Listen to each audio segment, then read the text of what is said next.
제가 생각해 보니까 제가 예전에 어느 교회 가서 예배 드릴 때 그 목사님이 기도하시는데 너무 은혜로운 거예요.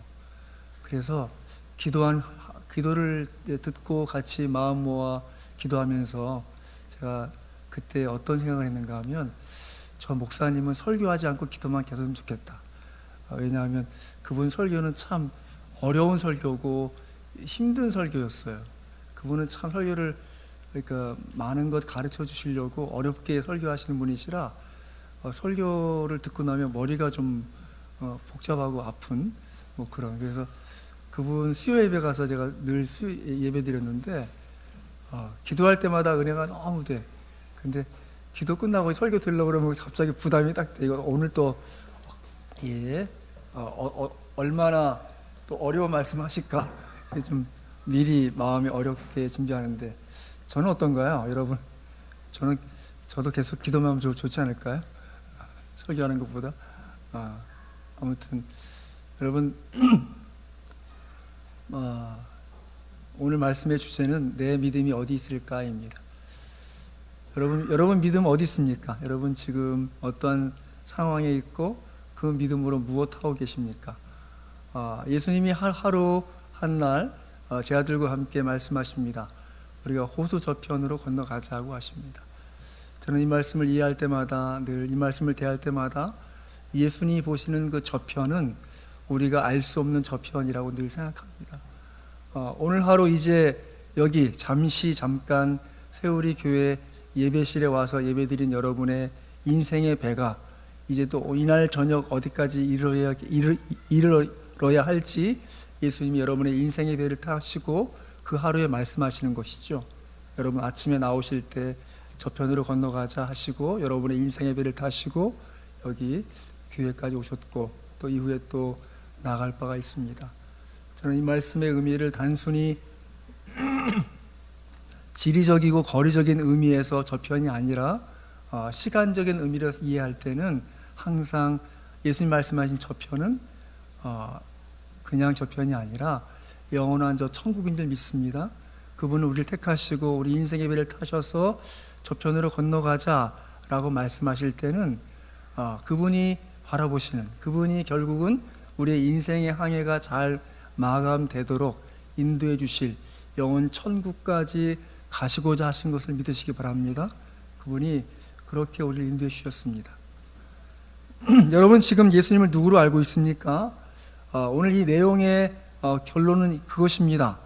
25절 말씀 보시면, 그들이 두려워하고 놀랍게 여겨 서로 말하되 그가 누구이기에 바람과 물을 명하여 순종하는가 하더라.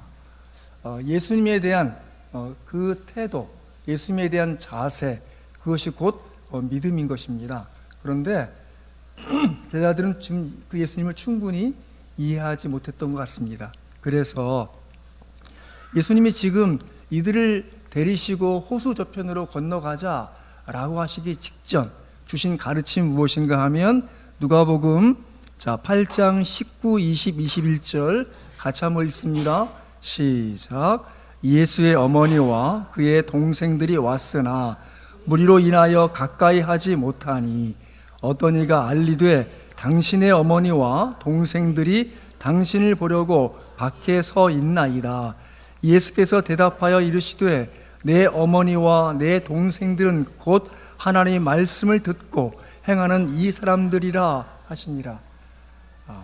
예수님이 육체적인 관계에서의 모친과 동생들이 와 있는데도 불구하고 예수님은 그것을 교훈 삼아 가르치십니다.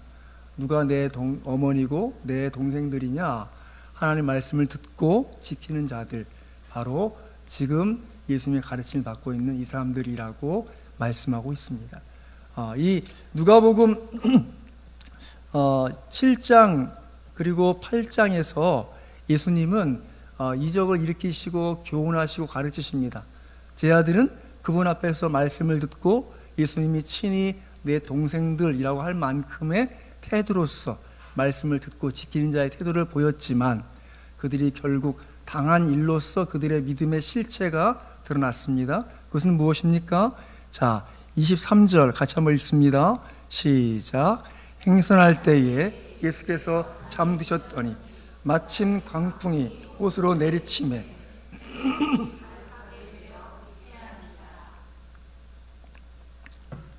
위태한 지경이 되었을 때 그들은 그들이 할 수 있는 최선을 다하여 해보았으나 더 이상 해야 될 어떤 일의 방법과 수단이 없었을 때 그들은 드디어 마지막 수단으로서 예수님을 깨웁니다. 자, 24절 같이 읽습니다. 시작. 제자들이 나와 깨어 이르되 주여 주여 우리가 죽겠나이다 한데 예수께서 잠을 깨사 바람과 물결을 꾸짖으시니 이에 그쳐 잔잔하여지더라. 주여 주여 우리가 죽겠나이다. 여러분은 예수님을 어떻게 알고 있습니까? 여러분은 여러분의 삶에 그분의 권능과 능력으로 여러분이 당한 일에, 여러분이 겪고 있는 사건에, 여러분이 지금 치료해야 할 그 일에 해결해 주실 분으로 믿으십니까? 그분이 능히 도우실 분으로 믿으십니까? 당장 내가 누군가에게 도움을 청하고 그 도움만 받으면 해결될 것 같은 일이십니까? 여러분의 태도는 어떠십니까? 제자들은 지금 우리가 라고 얘기합니다. 우리. 여기에 우리는 누구까지 포함되어 있습니까? 예, 주무시던 그 예수님까지 포함되어 있습니다. 오늘 23절에 보면 예수께서 잠이 드셨더니 라고 기록되어 있어요. 아마도 그들이 볼 때는 예수님은 좋은 선생님, 지금까지 가르침을 베푸신 분, 또 간간히 이적을 일으키시는 분 정도에서 교훈을 받고 있었던 것 같습니다. 그분이 피곤하여 주무실 때 그들은 그저 인간적 예수, 좋은 선생님의 주무심으로 이해했던 것 같습니다. 그래서 그분을 깨울 때 그들이 할 것을 다 해보고 나서야 이제 곧 죽게 된 처지에 몰렸기 때문에 우리가 죽게 되었나이다 라고 그분과 함께 자기들과 똑같은 사람으로 그분을 이해했기 때문에 우리가 죽겠나이다 라고 그분께 호소하고 있는 것이죠. 그렇기 때문에 그들이 마지막 25절에 저가 누기에 그가 누기이게 라고 하는 말도 같은 맥락입니다. 그들에게 좋은 교훈, 하늘나라에 좋은 가르침을 베푸신 선생님 수준으로서 받아들였기 때문에 그들이 겪고 있는 일을 해결할 뿐으로 이해하지 못했기 때문에 그들이 풍랑이 일었을 때 그 풍랑에 대하여 그저 자신들이 할 몫을 다하는 것으로 그들의 믿음을 발휘하고 있다고 여기고 있었던 것입니다. 같은 내용이 마태복음에서는 예수님이 그들을 책망하십니다. 믿음이 적은 자들아 라고 그들의 믿음이 적다라고 평가하시고 그들을 책망하십니다. 또 마가복음에서는 너희 믿음이 없다고 평가하십니다. 여러분은 어떤 평가를 받고 있으십니까? 여러분 스스로 예수님이 너희 믿음이 어디 있느냐라고 하실 때 예, 내 믿음은 여기 있습니다 라고 내 믿음이 어디까지만큼 발휘되고 있다고 고백하시고 말씀드릴 수 있으시겠습니까? 그것이 오늘 저의 고민의 주제입니다. 교회를 옮겼습니다. 목회를 좀 더 새롭게 해야겠다라고 여기고 있습니다. 그런데 제가 우리 성도들을 볼 때 이 정리정돈이 잘 안 돼 있어요. 이전에 예배 드리던 그 장소에서의 그 태도와 자세로 지금 예배를 준비하고 시행하고 있고 그것이 그냥 그대로 굴러가고 있다라고 보여집니다. 우리가 이곳에서 새롭게 믿음을 가지고 생활할 때 우리의 믿음은 어디까지 발휘되어야 될까요? 제가 믿고 생각하기는 누군가 새로운 방문자가 있을 때 그 방문자가 이 교회에서 내 신앙생활을 계속해 나가고 싶다 할 만큼의 준비가 우리에게 필요하지 않을까 하고 저는 계속 고민하고 있습니다. 예수님 말씀하실 때 예수님께서 너희 믿음이 어디 있느냐고 말씀하실 때 자신들에게 닥쳐있는 그 어려움 속에 자신들의 믿음을 들여다보기보다는 그들의 겪고 있는 그 상황을 주목하여서 해석할 때 그들의 해석의 결과는 무엇입니까? 우리가 죽게 되었나이다입니다. 그들은 아직 죽지 않았지만 그들이 예상하기는 이제로 가면 죽겠다라고 해석하고 있는 것입니다. 그렇지만 그들은 예수님이 크신 권능으로 지금까지 역사하신 것을 기억하지 못하고 있는 것이 분명합니다. 왜냐하면 앞서 말씀해 보면 같이 볼까요? 자, 누가복음 6장입니다. 누가복음 6장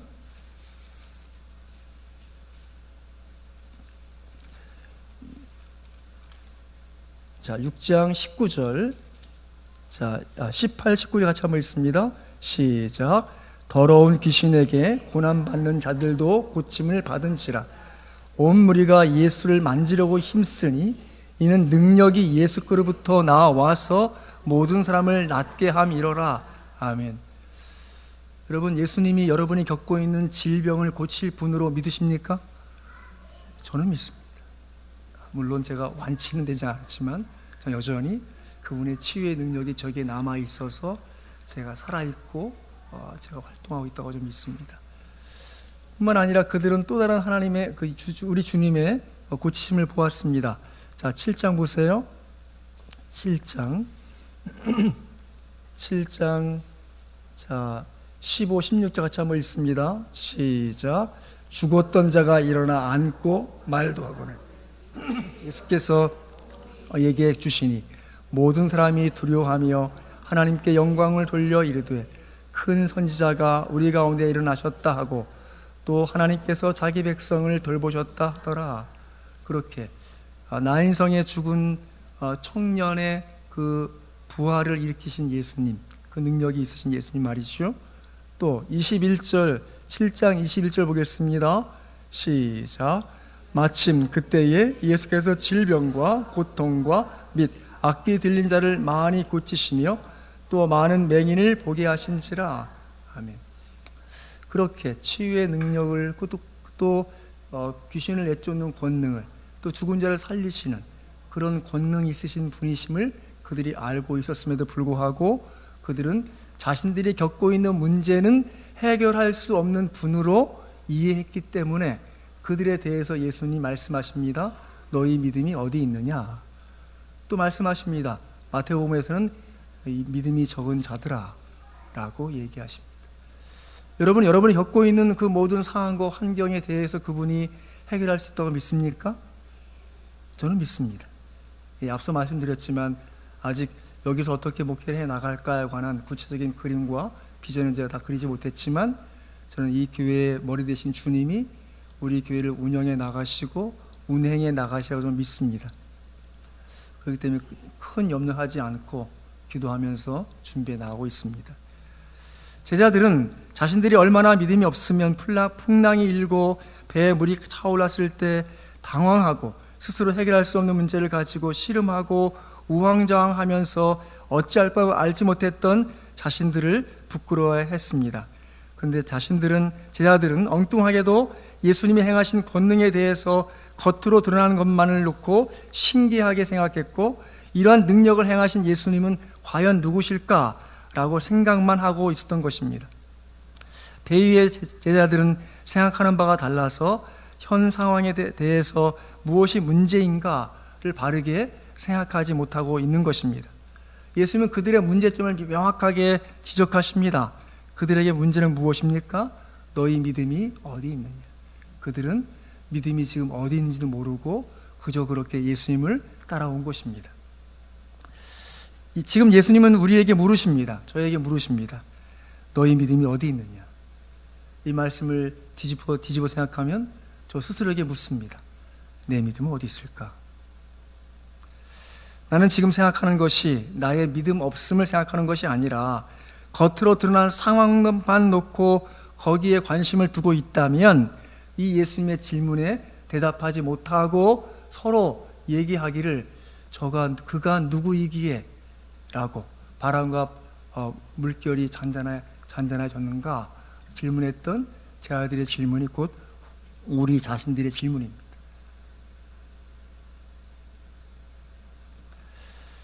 지금 나는 믿음이 없어서 나에게 다 닥친 일에 대해서 흔들리고 불안하고 두렵습니다. 그러면 예수님이 나와 함께 하고 계셔도 믿음이 없어서 흔들게 되고 믿음이 없어서 우왕좌왕하면서 자기 문제에 그저 그렇게 끌려가서 동분서주하고 있던 제 아들과 다를 바가 없는 것입니다.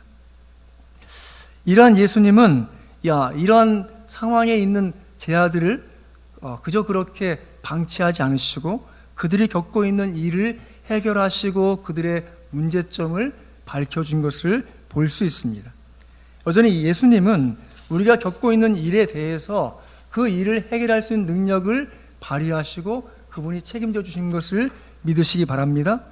오늘 이 제자들이 겪고 있는 그 상황에 대해서 예수님이 그들의 믿음을 먼저 책망하시기보다 그들이 겪고 있는 그들을 겪고 있는 일에 대해서 해결할 수 없을 때 주님을 찾고 주님께 부르짖고 있는 그 제자들의 기도에 응답을 먼저 하심으로써 그 일을 해결해 주시는 주님이신 것을 볼 수 있습니다.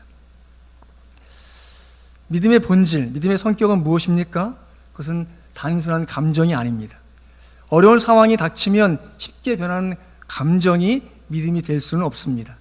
우리 그리스도인들은 상황이 나빠져도 낙담하면 안 됩니다. 성경은 오히려 겪고 있는 상황이 어려워도 기뻐하라고 말씀하고 계시고 또 우리가 그 행복한 감정에 있을지라도 그것이 성경에서 주는 믿음으로 주는 기쁨과 같지 않다고 가르쳐주고 있습니다. 믿음은 단순한 감정이 아니고 우리의 정신과 감성과 모든 지성을 합한 전인적인 요구에 응답하는 것입니다. 믿음은 저절로 작동하거나 마술처럼 작용하는 것이 아닙니다. 저절로 작동한다면 아무도 어려움에 빠지지 않을 것입니다. 믿음만 있으면 다 만사 해결이 되기 때문이지요. 하지만 그것은 믿음에 대한 심각한 오해입니다. 믿음이란 무엇입니까?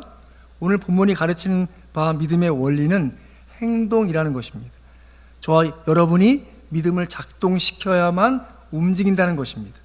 너희 믿음이 어디 있느냐라고 예수님 물으신 것은 너희가 갖고 있는 믿음을 써서 이 상황을 왜 적용시키지 않았느냐라고 책망하고 있는 것입니다. 제자들은 믿음이 있었습니다. 그 믿음이 없는 것은 아닙니다. 그들은 믿음이 있었지만 그 믿음을 가지고 그 상황에 적용시키지 않았기 때문에 그 믿음이 발휘되지 못했고 오히려 주님께 대하여 우리가 죽게 되었나이다 라고 하소연하는 처지에 빠지고 말았던 것입니다. 중요한 것은 상황이 어렵다 하더라도 저를 따라하세요. 상황이 어렵다 하더라도 그럼에도 불구하고 주님은 함께 하십니다. 그것을 잊지 않는 것입니다. 내가 이 상황을 다 해석해낼 수 없지만 가장 중요한 출발점은 주님이 함께 하시고 계시다는 것입니다. 믿습니까? 그렇습니다. 제가 우리 교회가 아직 잘 갖춰져 있지 않은, 그래서 아까 앞서 얘기했지만 정리되지 않고 좀 엉성해 보이는 것 같지만 제가 믿기는 주님이 함께 하십니다. 그래서 저는 큰 염려하지 않습니다. 항상 어떤 일을 만나든 그럼에도 불구하고 주님은 함께 하십니다 라는 것을 붙잡고 놓치지 않기를 주님을 축원합니다. 그것이 시작입니다. 하나님이 계신다는 것, 주 예수 그리스도께서 함께 계신다는 것, 그것은 내가 그분께 택함받고 그분은 나를 책임지시는 분으로서 잠깐 그분이 침묵하시고 그분이 주무시는 것처럼 이 상황과 별개로 보이는 상황이 내게 보인다 하더라도 그것이 다가 아닙니다. 하나님은 나를 사랑하시고 당신의 하나밖에 없는 아들 예수 그리스도 이 땅에 보내주셔서 내가 하나님과 원수 되었을 때에 그분이 나를 위해 죽어주심으로 하나님과 화목된 존재로 그분의 은혜를 입을 자로 삼아주신 것을 놓치지 않으시기 바랍니다. 로마서 5장 10절 말씀, 우리가 원수 되었을 때에 그 아들의 죽으심으로 말미암아 하나님과 화목되게 되었은즉 화목하게 된 자로서 더욱 그의 살아나심으로 말미암아 구원을 받을 것이라는 사실을 믿으시기 바랍니다. 믿음은 이 논리를 따라 주장해 나가는 것입니다. 하나님을 사랑하는 자, 곧 그의 뜻대로 부르심을 입은 자들에게는 모든 것이 합력하여 선을 이룬다는 그 사실을 믿고 담대하게, 그럼에도 불구하고 주님이 함께 하십니다라고 선언하시고 선포하시고 믿음의 걸음을 내디디시기를 주의 이름으로 축원합니다. 그렇습니다. 이런 말이 있습니다. 찌푸린 섭리 뒤에는 웃는 얼굴을 감추고 계시네. 잊지 마십시오. 하늘에 구름이 가득 차 보여도 그 너머 태양은 여전히 빛나고 있는 것입니다. 우리가 어떤 일을 겪고 있든, 그것이 실망할 일이든 기뻐할 일이든 질병이든 때때로 비극을 만나든, 궁극적으로 그 모든 상황을 주관하실 분은 하나님이심을 믿고 고백하시기 바랍니다. 히브리서 12장 12절 말씀에 무릇 징계가 당신은 즐거워 보이지 않고 슬퍼 보이나 후에 그로 말미암아 연단을 받은 자들은 의와 평강의 열매를 맺느니라. 그렇습니다. 믿음은 그렇게 작동되는 것입니다. 믿음을 써야 될, 믿음을 적용시키고 그 상황을 해석하고 무언가 시도할 사람은 바로 저와 여러분 본인들입니다. 결국 그 일에 하나님의 은혜로운 목적이 있음을 알게 되고, 그렇게 믿음을 적용하는 사람들은 흔들리지 않습니다. 우왕좌왕하지 않고요, 동서분주하지 않고 해야 할 일을 하나하나 해 나가는 줄 믿으시기 바랍니다. 약한 믿음도 작은 믿음도 소중합니다. 제 아들도 마지막에는 주님께 매달렸습니다. 아주 빈약하고 미약한 믿음이었지만 감사하게도 그것 또한 믿음이었습니다. 예수께서 말씀하실 때 겨다씨만한 믿음이 있다면 이 산이 들려 바다에 던지라 하면 그대로 된다고 말씀하셨습니다. 믿음은 우리를 주님께 나아가게 합니다. 주님을 찾게 합니다. 주님을 부르게 합니다. 주님은 우리의 작은 믿음에 실망감을 나타내시며 책망하시기도 하시겠지만, 결국 그분은 우리를 받아주셨고 우리의 적은 믿음을 통하여 그분의 뜻을 이 땅에 펼치기 원하심을 믿으시기 바랍니다. 그렇기 때문에 그분은 바람과 물결을 꾸짖으시니 그쳐 아주 잔잔해지더라라고 기록되고 있습니다. 제 아들에게 믿음이 없었음에도 주님은 그들이 그토록 원하던 일을 해주셨습니다. 저와 여러분도 마찬가지입니다. 우리의 믿음이 적을지라도 그분께 향하여 믿음을 가지고 고백하여 바라고 구한다면 그분의 은혜와 응답은 반드시 있을 줄 믿으시기 바랍니다. 지금의 시련과 고난과 시험 중에 있다면 여러분의 믿음을 입증해 보일 시기라고 생각하십시오. 여러분은 그 시기를 통해서 주님께 주님 제 믿음이 여기 있습니다 라고 드러낼 시기인 것을 잊지 마시기 바랍니다.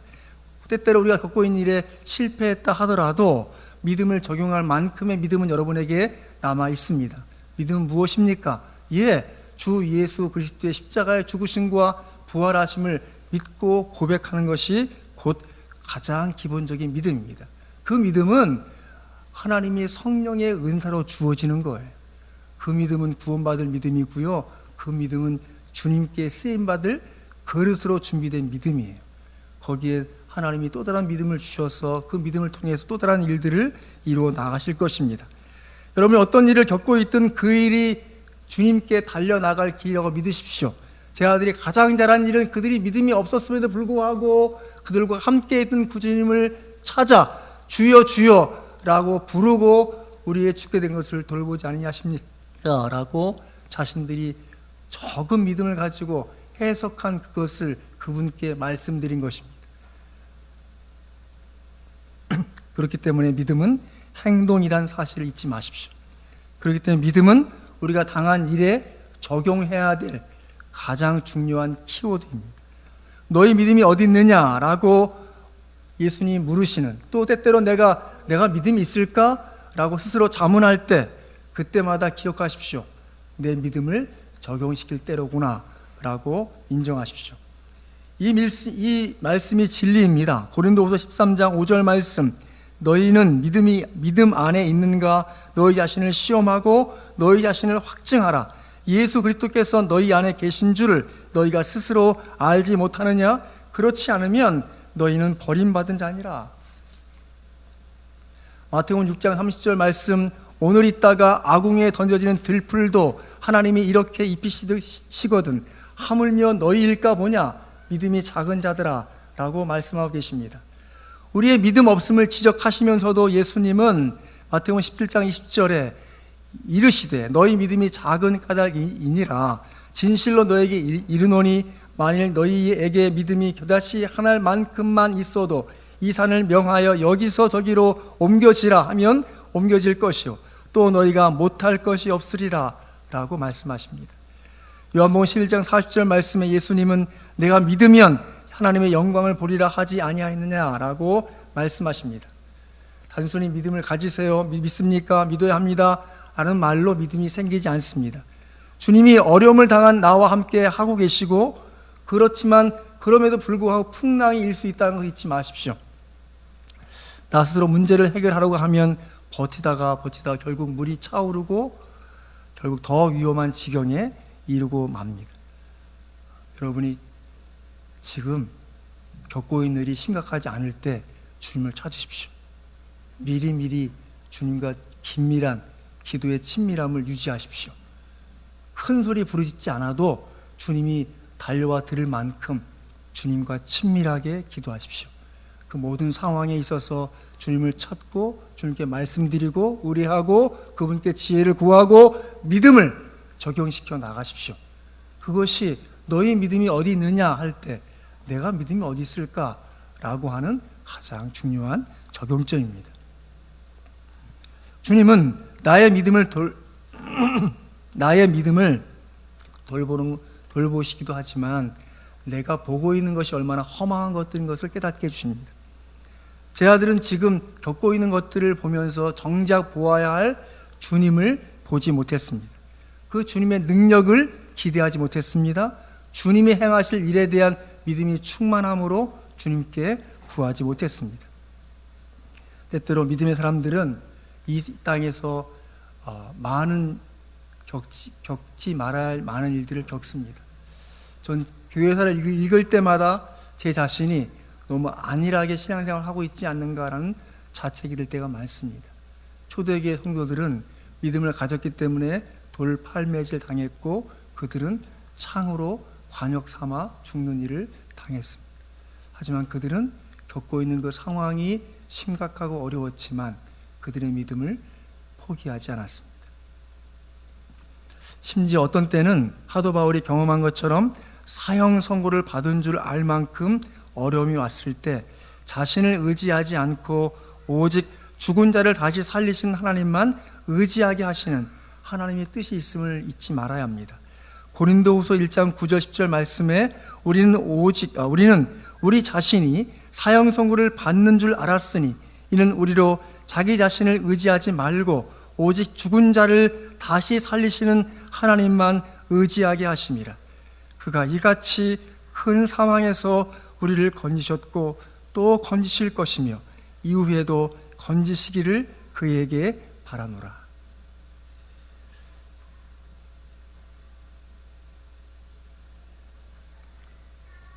하나님께서 작은 어려움이든지 큰 어려움이든지 나의 문제를 해결해 준 경험이 있다면 사도 바울처럼 고백하게 될 것입니다.